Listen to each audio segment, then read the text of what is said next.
Let's look at profit versus cash and profit versus shareholder value.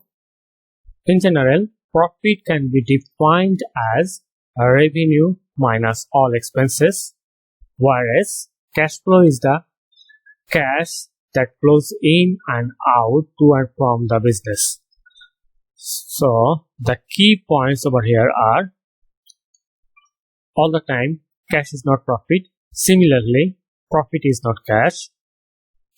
Secondly, a company might be more profitable, but in the meantime it might lack adequate cash flow.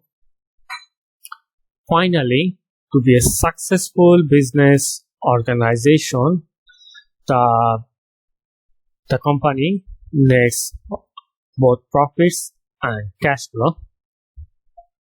Now we'll explain the concept of profit versus cash with an example. Over here there are two companies, company A and B. If we look at the cash and cash equivalent, company B has more than 3 times cash and cash equivalent of company A. If we look at net income, company A has more than 2 times profit than company B. So if we want to conclude from here, the company A is capable of generating more profit, but it is not capable of maintaining enough cash and cash equivalent, whereas company B is capable of maintaining enough cash and cash equivalent with much lower net profit. So the company A might has liquidity problem. Now let's look at profit versus shareholder value. Over here we'll discuss the profit versus shareholder value with an example. There are two companies over here again, company A and company B. If we look at the earning per share, company A has 2 times more earning per share than company B.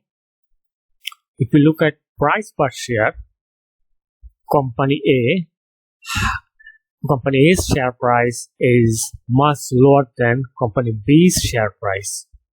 So if we want to conclude, company B is capable to raise its share price with much lower earning per share, whereas company A has much higher earning per share, but compared to its earning per share, its price per share is much lower. So we can conclude that company A has probably increased its profits by taking more riskier decisions or by taking more riskier investment. As a result, shareholders has increased their required rate of return. So its share price is not adequate compared to its earning per share, whereas management of company B is successful enough to increase its share price with much lower earning per share.